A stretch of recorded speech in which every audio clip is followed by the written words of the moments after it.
Hello everyone, welcome to research and PhD guide of classes. कैसे हैं आप सब लोग? I hope you are doing well. So today I am going to discuss कि किस तरीके से आपको यूनिवर्सिटी को चूज करना चाहिए for your PhD programme. PhD is a time consuming process, तो इम्पॉर्टेंट है डिटेल इन्वेस्टिगेशन करना। तो सबसे पहले तो आपको जो है यूनिवर्सिटी के एफिलिएशंस के ऊपर ध्यान देना है। यूनिवर्सिटी के पास नैक एक्रेडिटेशन है या नहीं, पहली चीज।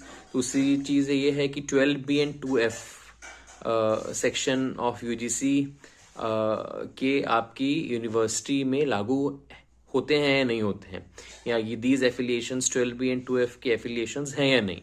अगर होंगे तो ही आप आगे जा करके जेआरएफ ले सकते हो। जो लोग जेआरएफ करके किसी यूनिवर्सिटी को अगर चूज कर रहे हैं या आगे जा करके कोई स्कॉलरशिप या फेलोशिप लेना चाहते हैं, तो यूजीसी के जो ये 12B एंड 2F की जो एफिलिएशन है वो होना मैंडेटरी है। इसके बाद हम जाते हैं यूनिवर्सिटी के बाद सेकेंड पॉइंट पे जाते हैं, that is the faculty members of the university.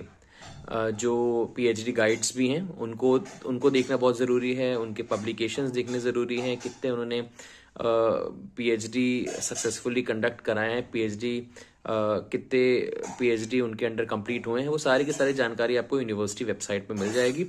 आपके डोमेन, जो आपका डोमेन है, उनके कितने प्रोफेसर्स हैं, उसमें से भी अगर आपको एक को चुनना पड़े जिसके अंदर आप पीएचडी करना चाहते हो, तो आप किसको चूज करोगे? अगर आपसे पूछा जाता है इंटरव्यू के दौरान, तो you should have the basic understanding of the faculty members who belong to your domain.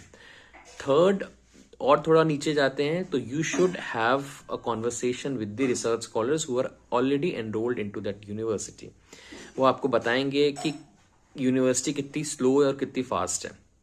हम फास्ट हैं एज ए रिसर्च स्कॉलर, ये हमें पता है, पर जब तक यूनिवर्सिटी सर्कुलर्स नहीं निकालेगी, यूनिवर्सिटीज आगे जाकर के आपको नोटिफिकेशंस नहीं देंगी, तो फिर तब तक आप कुछ कर नहीं सकते हो। तो आपको रिसर्च स्कॉलर्स के बारे में पूछना है कि पीएचडी के मामले में ये यूनिवर्सिटी कैसी है, इसका बैकग्राउंड कैसा है, बहुत स्लो तो नहीं है, फीस एंड और अदर स्टफ, ये सारी चीजें भी आपको पूछनी है ना। बेसिक पीएचडी की जो इन्फॉर्मेशन है, राइट, कि कब कब पे करनी है, कितनी कितनी पे करनी है, और आरडीसी और इन सब चीज़ों का भी अगर आपको एक नॉलेज मिल जाती है रिसर्च स्कॉलर से, तो ये बहुत अच्छा है। उसके बेसिस पे भी आप ये डिसाइड कर सकते हो whether to invest your time, your efforts into the PhD programme in that particular university or not, right?